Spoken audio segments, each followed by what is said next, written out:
Sako, Pisako, dan Limbago adalah satu sudut pandang cara kita memandang sebuah kawasan, sebuah wilayah yang dikelola oleh hukum adat, di mana hukum adat itu disesuaikan oleh syara.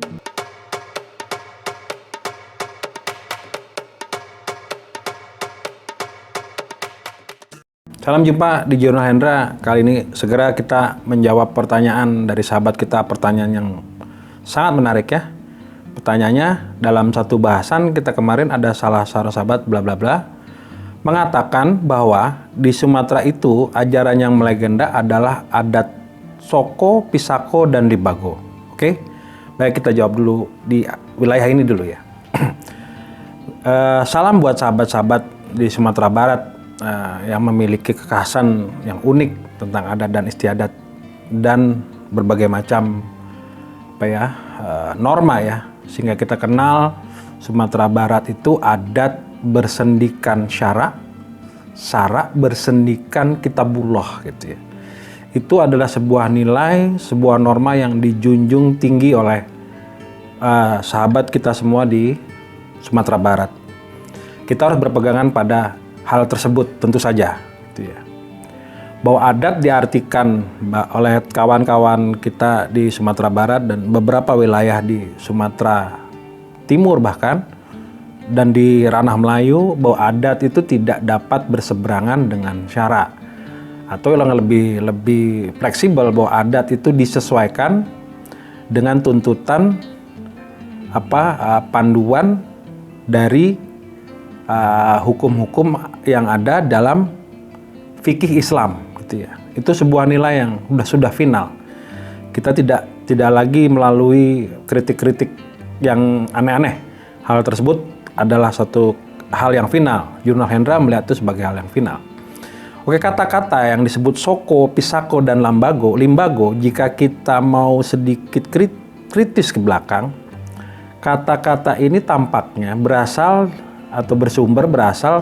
pada suatu era di mana adat istiadat di kawasan tersebut masih dipengaruhi oleh pengaruh Dharmasraya yang tantra ya. Jadi kata Soko itu dekat sekali dengan kata Saka ya. Kita sering dengar kata Sang Saka Merah Putih gitu ya.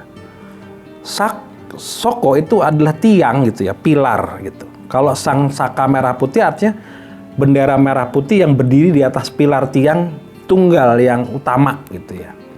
Soko itu artinya nilai yang paling utama.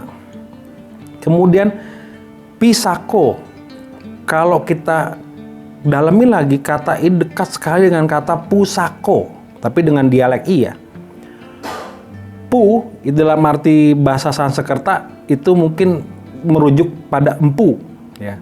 Sako itu adalah nilai. Pusako bukan dalam artian keris, bukan dalam artian benda tajam, tapi nilai-nilai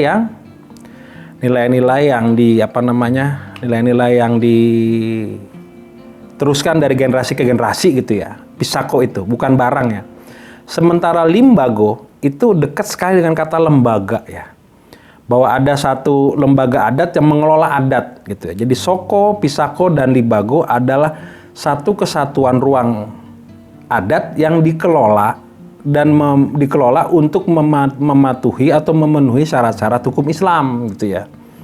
Tentu saja hal seperti ini bukan saja melegenda, sampai hari ini pun bukan legenda. Sampai hari ini pun Sako, Pisako, Limbago, adat bersendi syara bersendi kitabullah adalah hal yang umum dan berlaku sehari-hari di masyarakat. Oke. Kemudian pertanyaan kedua, pengangkatan para datu, penamaan suku-suku, ajaran adat, Andiko 44, penamaan suatu daerah, misalnya dusun, tarata, langgam, koto, nagari, dan seterusnya gitu ya. Kata-kata ini, dusun, tarata, langgam, koto, itu mengacu pada kawasan pemukiman ya. Jadi kalau di hari ini kita kenal ilmu agraria, namanya ada tata guna lahan. Fungsi lahan, tata guna lahan. Ada lahan yang dimanfaatkan buat pertanian, ada lahan yang dimanfaatkan buat komersial, ada lahan yang dimanfaatkan buat ruang ibadah dan seterusnya. Tetapi ini adalah ruang yang dikelola oleh hukum adat gitu ya. hukum adat, tapi lebih cenderung kepada tata kelola pemukiman. Jadi dusun itu artinya adalah kelompok pemukiman yang terkecil gitu ya. Bukan manusianya, tapi pemukimannya ya dusun itu. Kemudian lebih gede dia menjadi teratak. Langgam saya kurang tahu, mungkin wilayah administrasi ya. Koto jelas kota, nagari jelas satu wilayah yang setidak-tidaknya dipimpin oleh seorang bupati atau gubernur gitu ya. Jadi dusun, tarata, langgam, koto, nagari, sako, pisako, dan limbago adalah satu sudut pandang cara kita memandang sebuah kawasan, sebuah wilayah yang dikelola oleh hukum adat, di mana hukum adat itu disesuaikan oleh syara.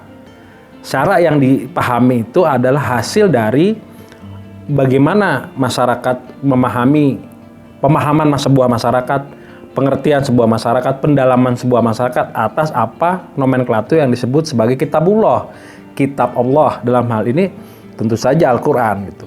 Jadi adat, syara, kitab, fikih, ruang, manusia itu dikelola dalam satu pengelolaan. Tentu saja untuk wilayah Sumatera Barat dan beberapa Sumatera Timur, hal ini sangat melegenda. Itu harus kita akui. Bahwa hal seperti itu adalah kemajuan kebudayaan yang cukup dominan. Oke, kalau kita tarik ini pada era Padri gitu, tentu ada hal-hal yang perlu kita sikapi. Bahwa ada di eranya ada pertentangan antara kaum Padri dan kaum adat ya. Sehingga di abad ke-18 itu terjadi bukan kelindan, bukan jalinan, terjadi tumult itu geger gitu ya. Kegegeran yang luar biasa karena adanya upaya-upaya atau adanya masyarakat sulit berkomunikasi dan berusaha untuk mencari formulasi tentang bagaimana mengelola ruang kehidupannya, mengelola gaya hidupnya sesuai dengan apa yang diinginkan oleh masyarakatnya gitu. Ya, itu harus kita akui sebagai satu hal yang final. Dan jika kita mau ke belakang barangkali gitu ya, kata soko, pisako, limbago mau tidak mau adalah hal yang diturunkan dari Aditya Warman dan diturunkan oleh era tantra gitu ya. Tapi era tantra, adat tantra itu sudah diubah atau ditransformasi dengan nilai-nilai yang datang kemudian. Dan apa yang sudah ada hari ini buat Jurnal Hendra adalah sesuatu hal yang final. Sesuatu hal yang patut kita apresiasi, kita kerjakan tiap hari sebagai livelihood, kita jadikan itu sebagai panduan hidup atau sustainability, keberlanjutan hidup ke depan. Oke, untuk menjawab pertanyaan, saya kira apa yang saya kemukakan bisa menjadi menjawab apa hal-hal yang ada dalam pikiran sahabat kita ini.